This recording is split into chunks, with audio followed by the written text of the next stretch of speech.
If you're a business owner or an entrepreneur and you got a letter of intent contract with subject to clauses, what are those and why do they matter? This is a fantastic question. I'm Scott Sylvan, coming to you live from Consulting Secrets on a perfect day to talk about sales and business, and a fantastic day to talk to you about subject to clauses.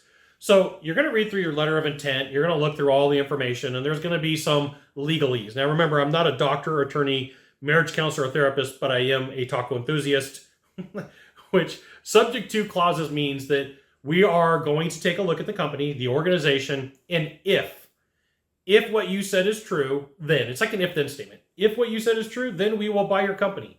If what you said is accurate, then we're willing to buy it. Now, just know that these are all negotiation points.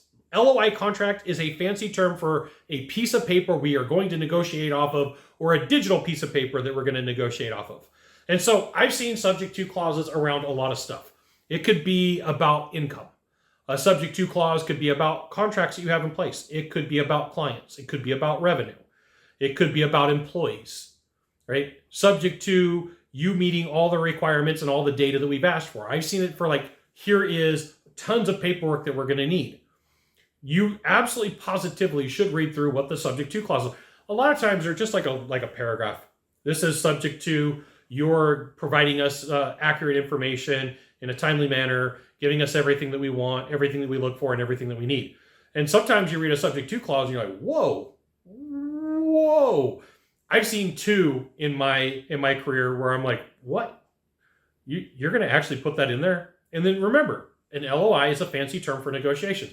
So you have every right and responsibility to look at it and go, I'm not going to do that, right? That's not the game that I'm going to play. I'm going to redline that. I'm going to change the subject to clause. And sometimes it might be a deal killer. Sometimes the company, Newco, maybe come in and they may take a look and they're like, we're not doing a deal. This is something we're going to plant the flag on. We're not going to make any changes. We're not willing to do it. So here's the thing.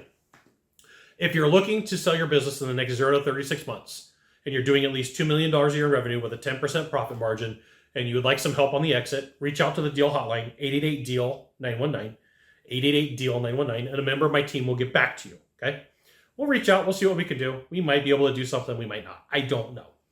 So here is what you need to know. The subject to clause allows for you to say either we're going to do this or we're not. Think of it as like a reason to break up. Think of it as a reason to renegotiate.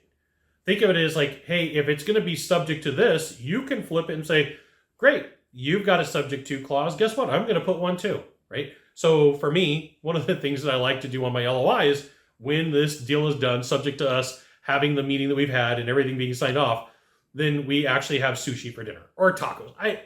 It doesn't always have to be super serious. It could be fun. It could be something that's just different that you do.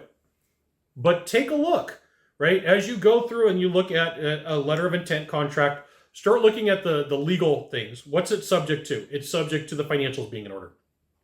It's subject to material information being correct. It's subject to no problems with IRS. And where this really comes into being super importante, as I like to say, is when you're doing a stock purchase versus an asset purchase. Because in a stock purchase, you want to make sure that everything in that company is going good because you're assuming liability.